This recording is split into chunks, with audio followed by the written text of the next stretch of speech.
Terminamos o último programa ouvindo o sermão de Estevão. Que sermão tremendo, hein? Estevão foi o primeiro de milhões de mártires que deram suas vidas por Jesus Cristo. O seu sermão no capítulo 7 de Atos, além de fazer uma retrospectiva da história dos hebreus, também acusa diretamente os líderes religiosos de Israel.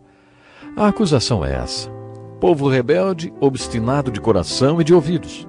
Vocês são iguais aos seus antepassados. Sempre resistem ao Espírito Santo. Qual dos profetas os seus antepassados não perseguiram?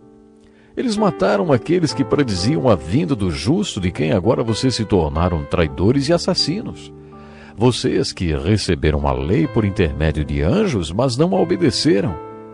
Estevão morreu por causa desse sermão, demonstrando que era um homem cheio do Espírito.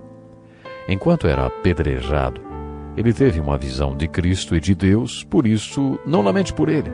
Jesus disse: esta é a vida eterna, que te conheçam, ao único Deus verdadeiro, e a Jesus Cristo, a quem enviaste. Estevão conheceu a Deus e a Jesus. Ele os viu. Eu trocaria de lugar com Estevão se fosse para ter a visão de Deus e de Cristo que ele teve. Eu trocaria porque, afinal de contas, é para isso que vale viver. Você só começa a viver depois que conhece Deus e Jesus Cristo. Isso sim é vida. Conhecer Deus e Jesus Cristo como Estevão conheceu. Por isso não lamente por ele. Estevão morreu conforme Deus o conduziu, orando pelo perdão daqueles que estavam tirando sua vida. Foi no apedrejamento de Estevão que tomamos contato pela primeira vez com o maior cristão e profeta de todos os tempos. Que lugar esquisito para se conhecer alguém, não? Mas Estevão passou tudo aquilo porque a graça de Deus estava com ele. Envolvido no seu martírio, havia outro homem que escreveria metade do Novo Testamento, o grande missionário da história da igreja, o maior professor e pregador que já existiu. Ele estava segurando a capa daqueles que apedrejaram Estevão até a morte. De acordo com a lei judaica, a testemunha de um crime era tão culpada quanto aquele que cometia. Se você aceita a pena de morte, pense nisso um minuto. Você acha que seria certo uma pessoa receber a pena de morte porque testemunhou um crime? Você ligaria a cadeira elétrica para que essa pessoa morresse? Ou puxaria a corda para que fosse enforcada? Você se disporia a enforcar ou eletrocutar alguém? O que você acha da pena de morte? A lei judaica era a favor da pena de morte e a testemunha tinha que mostrar sua aprovação em relação ao que estava acontecendo. Por isso, Saulo de Tarso, que era membro do Sinédrio e um cidadão romano, mostrou que estava de acordo com a execução de Estevão quando segurou as capas daqueles que, de fato, o estavam assassinando. Ele estava se fazendo tão culpado quanto aqueles que estavam apedrejando Estevão. É interessante notar que o sermão de Estevão produziu frutos. Aliás, toda a pregação do livro de Atos era ungida. Era uma pregação bíblica que coloca Cristo como centro de tudo. Você pode até se perguntar por que a pregação de Estevão foi tão frutífera assim. No capítulo 22 de Atos, o apóstolo Paulo fez menção ao fato de ter presenciado a morte de Estevão. É claro que a morte e o modo como ele morreu tiveram um grande impacto na vida de Saulo de Tarso. No capítulo 9, lemos sobre sua conversão, sobre a mudança do seu nome. Muitos estudiosos acreditam que presenciar a morte de Estevão causou um tremendo impacto em Saulo e teve um papel importante na sua conversão. Estevão morreu e não viu os frutos do seu sermão. Ele nem imaginava que seu sermão e a sua morte contribuiriam para a conversão de Saulo de Tarso. Ele morreu sem imaginar que tantas pessoas seriam levadas a Cristo e salvas através de Saulo de Tarso. Estevão não imaginou que tantas igrejas seriam formadas e que o ministério de Paulo, que levaria o evangelho para todo o mundo, seria um dos frutos de sua vida e de seu ministério. Sem dúvida nenhuma, o ministério e a morte de Estevão tiveram forte influência na vida de Saulo. Uma vez ouvi a história de um homem que tinha a unção para pregar a palavra de Deus. Ele acreditava que recebia a palavra diretamente de Deus e, quando pregava, não bastava falar umas palavrinhas e pronto. Ele tinha que falar aquilo que Deus tinha colocado no seu coração. Um dia, ele teve que pregar numa igrejinha e tinha certeza que Deus tinha colocado no seu coração uma mensagem para os homens daquela igreja. Ele finalizaria o sermão e faria um convite e um apelo para a salvação. Isso aconteceu na Inglaterra. Tinha sido difícil para o pastor chegar à igreja porque tinha nevado muito. Quando ele chegou lá, não tinha quase ninguém, apenas mulheres, mas nenhum homem.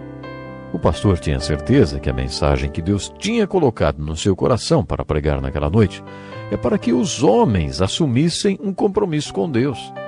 A mensagem era que Deus precisava de homens para servi-lo. Mesmo não tendo nenhum homem sentado nos bancos da igreja, aquele pastor não teve a direção do Espírito Santo para mudar a mensagem. O Espírito Santo parecia simplesmente dizer: pregue a mensagem que eu te dei. E assim, obedecendo à voz do Espírito, ele fez sua pregação como que se o templo estivesse cheio de homens. Ele fez inclusive um apelo no final. Pelo que eu saiba, ninguém se manifestou. Mas lá atrás, longe dos olhos de todos, estava um jovenzinho chamado David Livingstone, o organista escalado para tocar naquele culto. Quando ouviu a mensagem, ele se converteu e entregou seu coração a Jesus Cristo. Depois ele foi para a África e se tornou um dos maiores missionários que já pregaram naquele continente. Ele fundou missões para a África e por causa dele milhares e milhares de africanos estão no céu hoje, porque um pregador foi obediente à orientação do Espírito Santo e pregou o sermão feito para homens e fez um convite para um homem, numa reunião em que ele achava só havia mulheres. Apesar do pregador nem ter tomado conhecimento da presença daquele rapazinho franzino tocando órgão, escondido lá atrás, foi aquele rapazinho que entregou o coração para Cristo naquela manhã. O sermão tinha dado frutos e o pregador nem sabia. Aconteceu a mesma coisa com o sermão de Estevão. Até onde ele pôde perceber, os únicos frutos que seu sermão tinha gerado eram aquelas pedras caindo sobre ele. Ele tinha pregado em obediência a Deus. Ele morreu pensando que sua morte era a consequência do seu sermão. Ele estava disposto a entregar sua vida por causa daquele sermão sobre Jesus Cristo. Deus colocou no seu coração fazer aquela pregação, mesmo que isso lhe custasse a vida. Lendo todo o livro de Atos, percebemos como o sermão de Estevão foi frutífero. Aquele homem que apareceu brevemente no final do capítulo 7 e no início do capítulo 8 de Atos, liderou uma grande onda de perseguição contra os cristãos. Essa perseguição varreu toda a igreja de Jerusalém. Todos, exceto os apóstolos, foram dispersos pelas regiões da Judéia e de Samaria. Alguns homens piedosos sepultaram Estevão e fizeram por ele grande lamentação. Saulo, por sua vez, devastava a igreja, indo de casa em casa, arrastava homens e mulheres e os lançava na prisão. A próxima menção de Saulo de Tarso, no livro de Atos, mostra que ele se tornara um perseguidor dos cristãos. O capítulo 9 revela que ele estava indo para a Síria, ansioso para levar mais cristãos à morte. Ele não queria que os cristãos voltassem simplesmente presos para Jerusalém. Quando ele ouviu que havia cristãos na cidade de Damasco, providenciou mandados de prisão e foi à caça daqueles cristãos para levá-los à morte.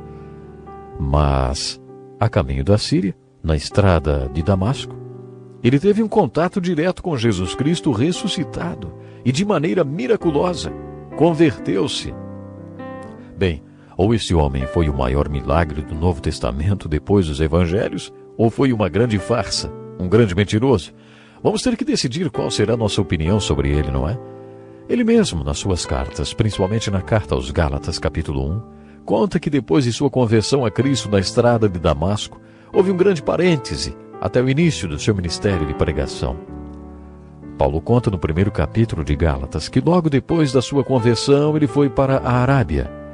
Os estudiosos não têm certeza e discordam quanto à precisão do tempo que ele passou na Arábia. Uns falam que foram 3 anos, outros 4, outros 14 anos. Sabemos que foram no mínimo 3 anos. Paulo passou 3 anos com o Cristo ressuscitado nos desertos da Arábia. Segundo seu próprio relato, Cristo lhe ensinou tudo o que ele escreveu nestas cartas, que compõem metade do Novo Testamento. Paulo conta que depois de 14 anos ele foi para Jerusalém e pela primeira vez em sua vida encontrou os outros apóstolos.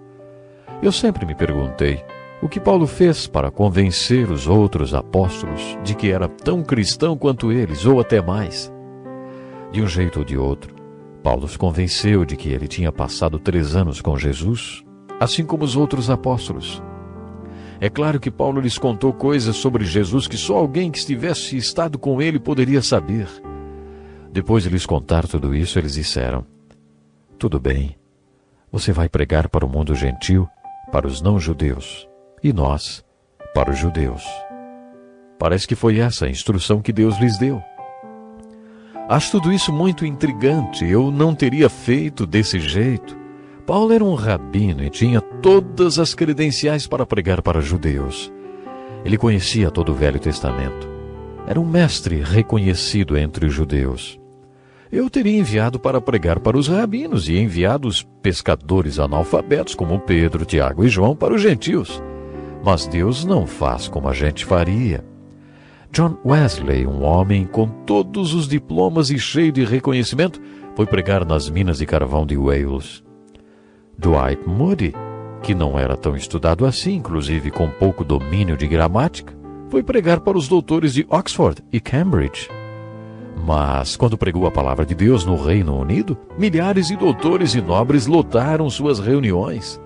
Parece que Deus tem prazer em usar gente comum para fazer coisas extraordinárias. Deus mandou um rabino convertido pregar para bárbaros gentios e apóstolos analfabetos para pregar para os rabinos. Muito bem, agora você decide o que acha de Paulo. Se ele foi o maior milagre do Novo Testamento depois dos Evangelhos ou um grande mentiroso. O que você acha? O mesmo Deus que transformou o perseguidor de cristãos Saulo de Tarso no grande apóstolo Paulo pode mudar a sua vida. Pense nisso.